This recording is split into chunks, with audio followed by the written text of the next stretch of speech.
بسم اللہ الرحمن الرحیم۔ ناظرین کرام، آج بہت ہی غم اور حزن و ملال کے ساتھ یہ اطلاع دی جا رہی ہے کہ جامعہ اسلامیہ اشاعت العلوم اکل کوہ کے ایک موقر، کامیاب استاذ اور مربی اللہ کو پیارے ہو گئے۔ انا للہ و انا الیہ راجعون۔ مولانا عبدالرحیم صاحب پٹیل رویدرا کے رہنے والے، جن کو میں ان کی زندگی کے 9ویں سال میں 9 سال کی جب ان کی عمر تھی، اس وقت میں مظاہر علوم میں دور حدیث میں تھا۔ میرا اس وقت ان سے کوئی رشتہ نہیں تھا، وہ بالکل چھوٹے سے بچے تھے۔ میں دیکھتا تھا کہ وہ قبلہ حضرت ناظم صاحب رحمۃ اللہ علیہ کے پاس آتے تھے اور اپنا قرآن ناظم صاحب کو سناتے تھے۔ اس طریقے سے میں نے ان کو بچپنے سے ہی دیکھا۔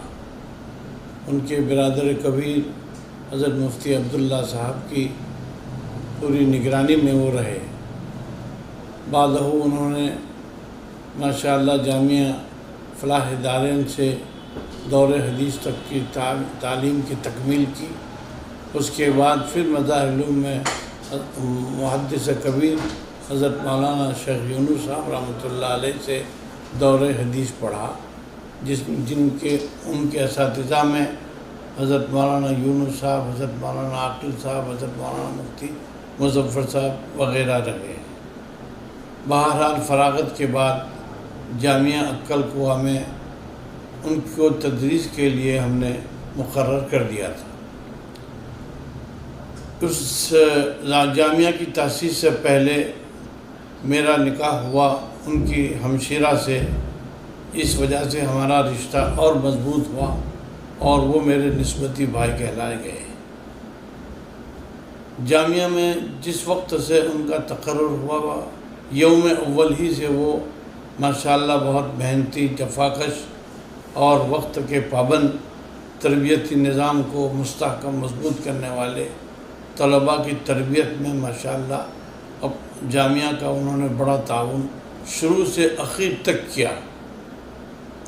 مولانا عبدالرحیم صاحب نے جامعہ کے قیام میں نیچے سے لے کر اوپر تک کتابوں کو ماشاءاللہ پڑھایا اور بڑے کامیاب مدرس وہ ثابت ہوئے۔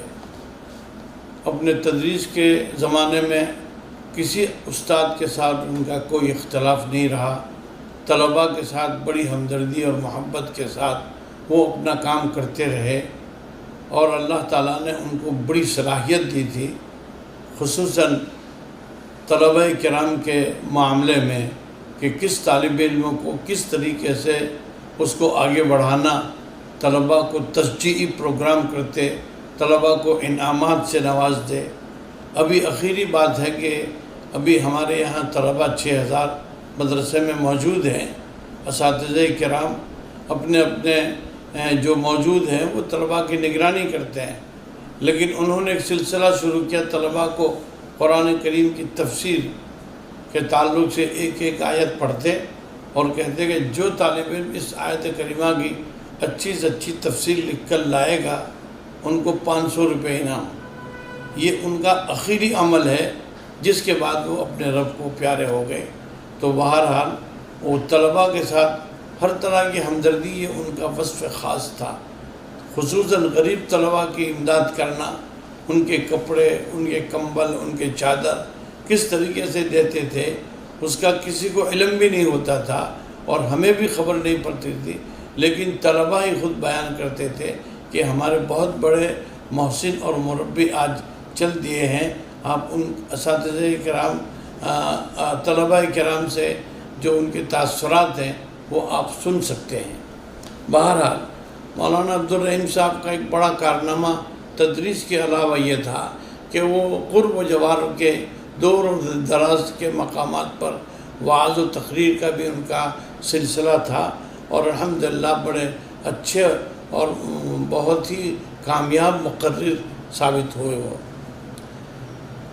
اس کے ساتھ جامعہ عقل قوا نے جہاں مسابقۃ القرآن کا پروگرام شروع کیا تو آپ ابتدا پہلے دن سے ہی اس تحریک کے ماشاءاللہ محرک اور متحرک فعال ناظم ثابت ہوئے، اور پورے ہندوستان میں کل 8 مسابقۃ القرآن کا انعقاد کیا انہوں نے، اور ہندوستان کے کونے کونے میں جا کر مدارس کے درمیان ارتباط کا کام انہوں نے کیا، اور مسابقۃ القرآن کے ذریعے طلباء میں قرآن کی طرف ایک روح پھونک دی۔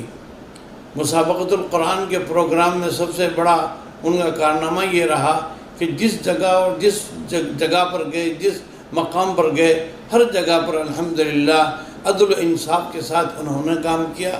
آج تک کسی جگہ کسی مسابقے کی بارے میں کوئی شکایت نہیں ہوئی کہ بھئی عقل قوا سے آنے والے وفد نے ہمارے ساتھ بد انصافی کی یا بدعنوانی کی۔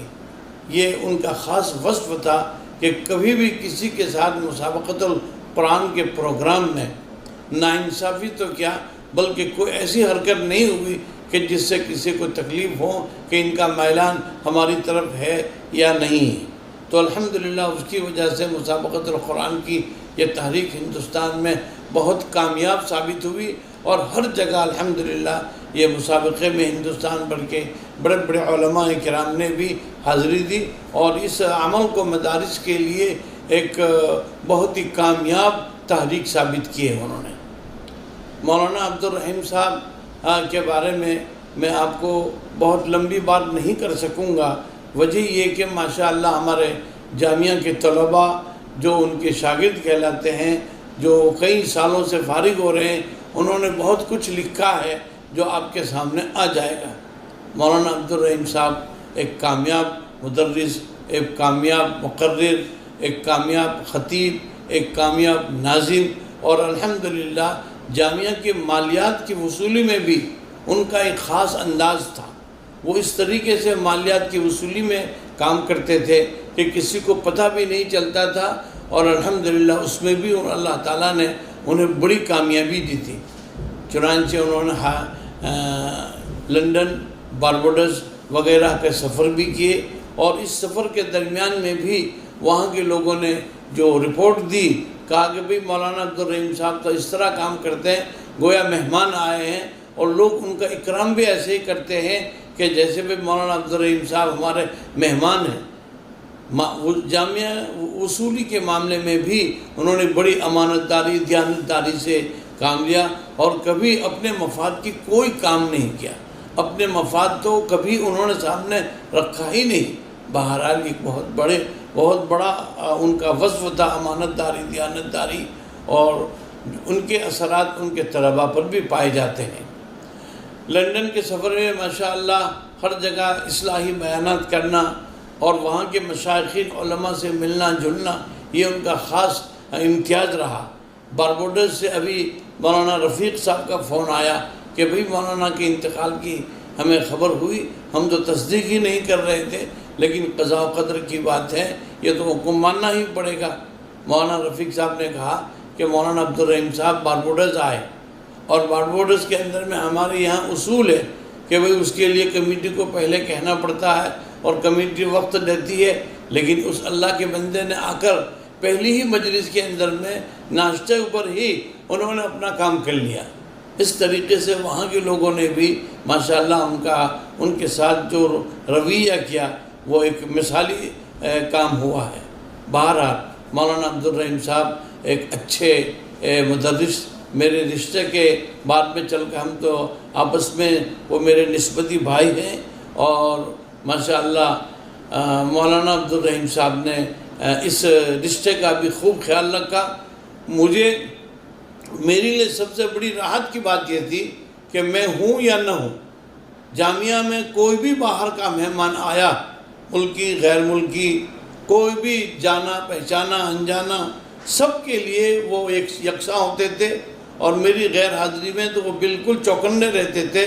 ہر مہمان کا اکرام اس کے مطابق کرتے تھے، اور میری غیر حاضری کو بالکل وہ مہمان کے سامنے گویا کہ معلوم ہی نہیں ہوتا تھا کہ مولانا ہے یا نہیں. یہ ان کا خاص وصف رہا کہ مہمان نوازی، اسی طریقے سے وقت کی پابندی، اسی طریقے سے صبح سویرے جلدی اٹھنا، اور جلدی اٹھ کر مولانا عبدالصمد صاحب کے ساتھ تھوڑی دیر بیٹھ کر طلباء کو اٹھانے کا ذمہ داری انہوں نے اپنے ذمہ لی تھی. ان کے ذمہ کوئی فرض نہیں تھا، لیکن ان کا اخلاقی فریضہ تھا کہ وہ جاتے اور بڑی محبت سے طلباء کو نماز فجر کے لیے بیدار کرتے تھے. بہرحال یہ ان کی کیا کیا اوصاف میں آپ کے سامنے بیان کروں. آپ مدرس ہونے کے ساتھ وہ مربی بھی تھے. مربی ایسے تھے کہ طلباء کو ہر طرح سے تیاری کرتے تھے. انجمن کے شعبوں کے اندر میں بھی ہر طالب علم کو بولنے کی صلاحیت کیسے پیدا ہو، یہ ان کا وصف خاص تھا. اور جب بیمار پڑے، اور ان کا بیمار جب پڑے تو صرف معمولی بات ہو گئی کہ انہیں قے آنا شروع ہوئی. السلام ہاسپٹل میں انہوں نے داخلہ لیا، لیکن انہیں کوئی زیادہ خاص فرق نہ ہونے پر مجھے کہا کہ مجھے انکلیشور مولانا حنیف صاحب کی ویل کیئر میں جانا ہے، وہاں ڈاکٹر انار والا ہے، وہ اس سے میرا کچھ تعلق ہے اور وہ میرے ڈاکٹر رہ چکے ہیں. تو میں نے کہا کہ آپ ضرور جائیے وہاں. چنانچہ ایمبولینس ان کے لیے تیار کی گئی. ایمبولینس کے تعلق سے انہوں نے کہا کہ بھئی ایمبولینس میرے گھر پر نہ لائیے، کیونکہ لوگ سمجھیں گے کہ میں بہت بیمار ہو گیا. اور ایمبولینس کو ہاسپٹل سلام میں رکھا اور اسکوٹر پر بیٹھ کر وہاں سلام تک پہنچے اور ہاتھ ہلا کر چلے گئے اور کہا کہ میں شام کو آ جاؤں گا. لیکن انہیں نہیں پتہ تھا کہ وما تدری نفس بأی ارض تموت، کسی نفس کو پتہ نہیں کہ وہ کس زمین پر مرنے والا ہے.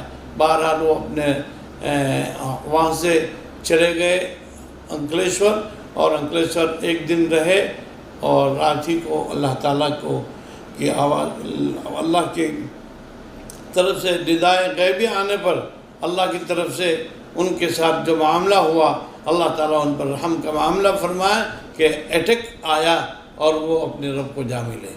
بہرحال ان کا وصال ہم سب کے لیے، خصوصاً ارباب جامعہ کے لیے اور عموماً پوری امت مسلمہ کے لیے ایک بڑا خسارہ ہے. لیکن ہم کچھ نہیں کر سکتے، اللہ کا حکم ہے، اللہ کے حکم پر ہم سب کو راضی رہنا ہے. اللہ سے دعا کرتے رہیں ناظرین کہ اللہ تعالیٰ ان کے درجات کو بلند فرماوے، ان کے پسماندگان کو صبر جمیل عطا فرماوے. ان کی اولاد میں مولانا ریحان صاحب ہیں جو جامعہ کے مدرس ہیں، اور ان کی تقریباً 4 بیٹیاں ہیں، 5 بیٹیاں ہیں، اس میں سے 4 بیٹیوں کا نکاح الحمدللہ ہو چکا ہے، اور 2 بچے ابھی زیر تعلیم ہیں. دعا کرے کہ اللہ تعالیٰ ان بچوں کی نگہبانی فرماوے، ان کی حفاظت فرماوے، اور ان کو ان کے والدین کے لیے صدقہ جاریہ بنائے. اللہ تعالیٰ ان کے بال مغفرت فرماوے اور درجات کو بلند فرمائے. وما توفیق